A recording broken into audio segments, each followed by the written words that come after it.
So today I am practicing figure drawing.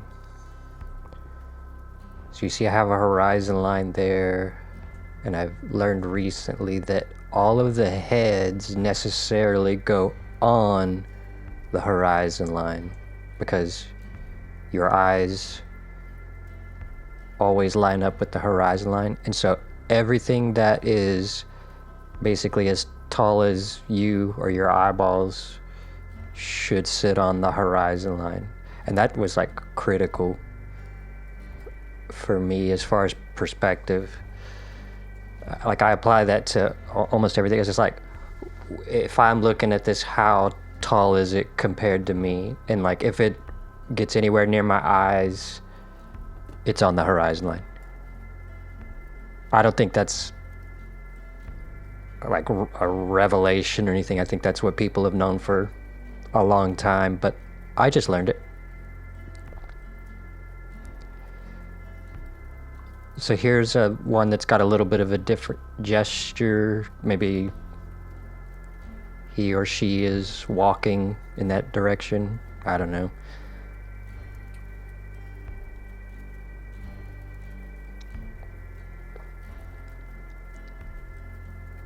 This guy is going to be on a bicycle. I tried to do as many different types of things.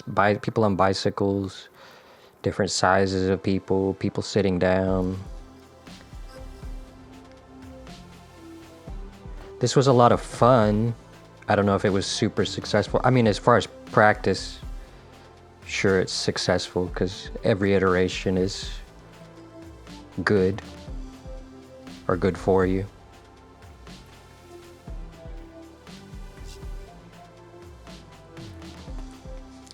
This is the mom and her child. Her legs got a little weird. I had to fix them later on.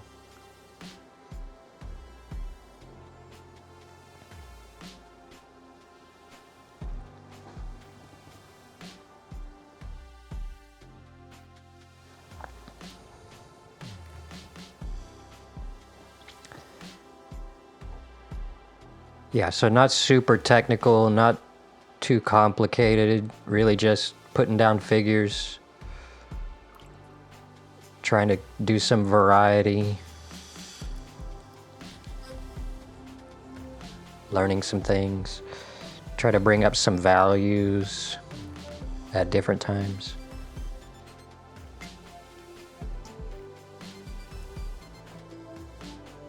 Not really one of my strong points. A lot of times when I have figures in other paintings, they're more like silhouettes, very generic shapes. It's easy to do it that way, but then also some of the paintings really benefit from that silhouette. In general, silhouettes in a painting, so like if there's a landscape and you have a silhouette, what it does for the viewer is an invitation to imagine yourself as this person. Like, so when I'm not telling you who this person is, you can imagine who it is. You can imagine it's yourself or someone else. And so, yeah, that's a useful tool in the narration of the piece. But sometimes that's not the tool we want to use. And I've kind of defaulted into this tool because it's easier. I would like to not do the things that I do because it's the easiest way, but because it's the correct way. Like doing the simpler thing because it's what's necessary is good. Doing the simpler thing because that's what you can do, maybe try to do different things or learn how to do different things. And that's why we're doing this.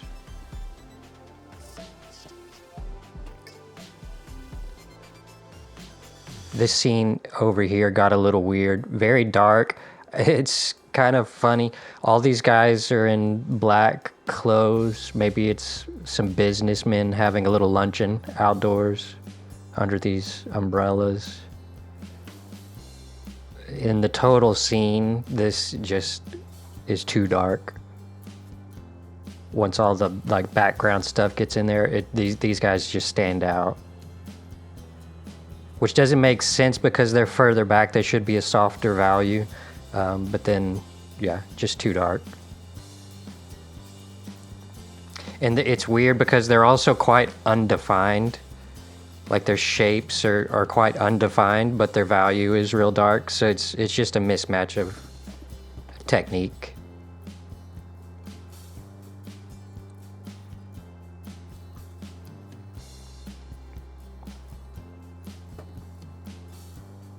I mean, it's not like I'm a pro or anything. It's just whenever I go back and look at the finished painting, I'm like, okay, that's a little weird. Maybe when things look a little weird, it's an indication they're not quite right. These shadows, my goodness, it is crazy what a difference shadows make. When you have figures in a painting, the shadows come in and it's like, what happened? This looks like people now. Why does a shadow make people look like people? It's crazy.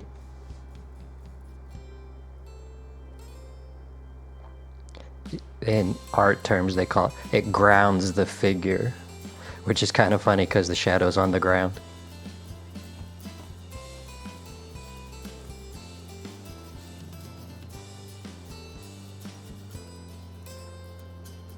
This is too dark. The shadows are too dark. I had to come back in and wipe up some of this. Way too wet, way too dark. That's much better.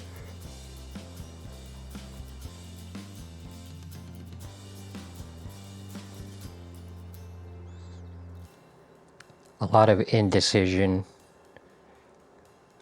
I tell my daughter, she likes to do a lot of sketching. She does a lot of like scratches and lines and really puts pencil to paper to figure out her shapes, which is fine when you're learning, I think. But my advice to her is figure out the line you want to make and then make a decisive stroke. That way you don't have so much static or I say nonsense. I don't mean to be offensive, but you don't have so much nonsense going down on the paper. That's why you see me kind of wiggle the paintbrush a lot, because it's like, what do I want to do? And it's different with paint, because once you get paint down, you're kind of in it. Pencil you can always erase.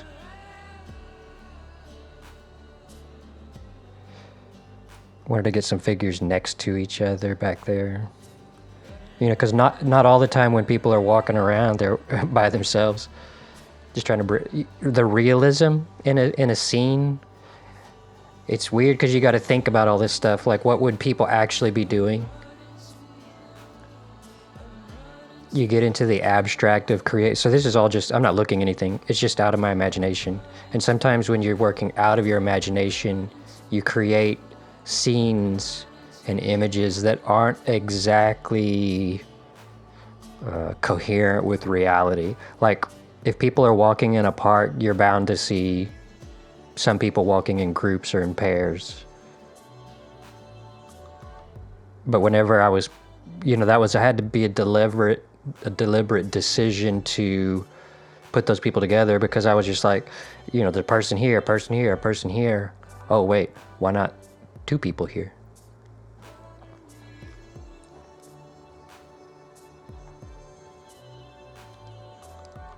This is the foreground figure, so I'm just bringing in some more contrast, more detail. This face is goofy looking, but whatever. Putting some shadows on the clothing, just for a sense of detail. All of our light's coming from the right, or at least tries to be. And these aren't super long shadows either.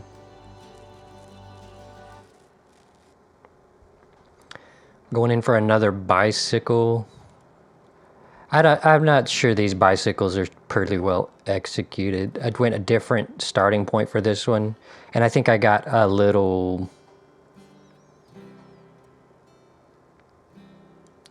like too messy with it. By the end of it, it looks kind of like a blur of gray and stuff, but that might make sense. Like if you take a snapshot with a camera, these bicycles might be blurry. I don't know. Obviously, if you're looking at it with your eyes, they're not blurry. But with a camera, maybe. And it was just practice, again, so whatever.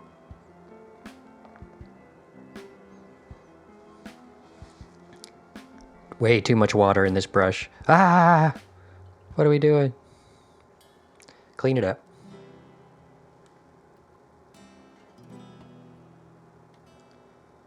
Yeah, I don't know if that's good or not. I mean, you get the idea.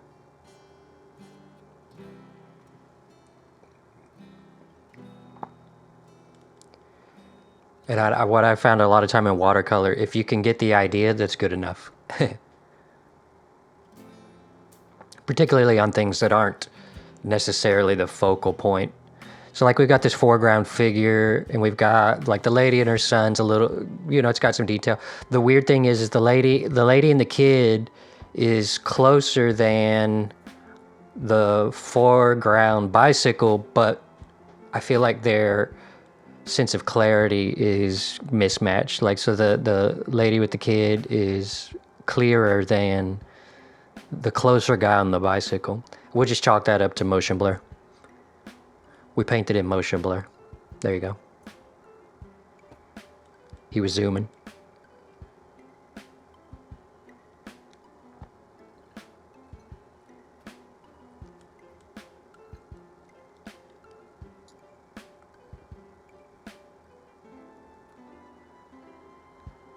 Yeah, I felt like his hair was too light.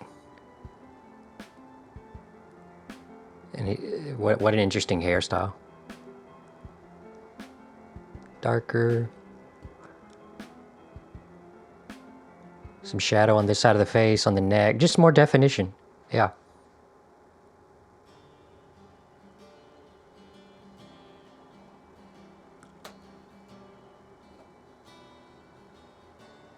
What next? I did quite a bit more on this painting after the camera was off, and so I'll put the real finished painting up at the end. It turned into like a promenade in a park with a city as the backdrop. So I think I'm done with the figures here. I'm gonna go in and paint the sky. I turned the paper upside down, so I've got it at an angle so the paint and the water is gonna run down. So I turned it upside down so that my darker values, so this paint would run to what is really the top of the paper, but the bottom when it's upside down. And so the darker pigments will run to the right spot. And so because the sky that is directly above you is darker than the sky that is in the distance. And the top of the page is what is more overhead, or closer to overhead. Just dabbing up some of this to give you some clouds. I think it was a pretty good strategy for clouds. Not too well described visually. There's not really any shadows in the clouds. It's just kind of white puffs. And I think I lose some of them here too. Trying to darken the very top. I don't know. I think all in all, it was a successful sky. I don't know, some clump of pigment or something.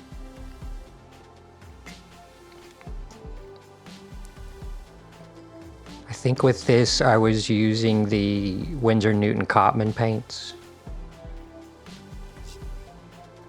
And this is Arches paper.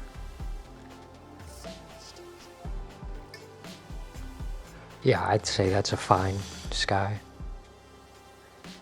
Trying to tighten up these spaces around the heads. I don't mind the little white bits around the heads so much. It just depends.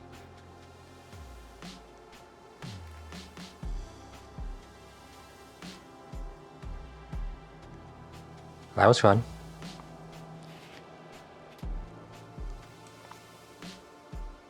So this is the final image. You can see I've got maybe a little more detail, like the mom's got a little strap coming across, maybe for a purse. I had it in this little dog. I like the dog. This guy walking his dog. Got some lampposts receding into the back. I put in a bench. The bench perspective's maybe a little bit off. Kind of messy. That's fine. We added a lot of texture to this walkway, which I really like. We got green grass coming up. These buildings are kind of really nondescript, intentionally so. The clouds, you can see the clouds turned out quite well. Birds always make a difference. Yeah, so it's just a really nice, loose practice with figures, and it was a lot of fun. Hope you enjoyed. Thanks. Bye.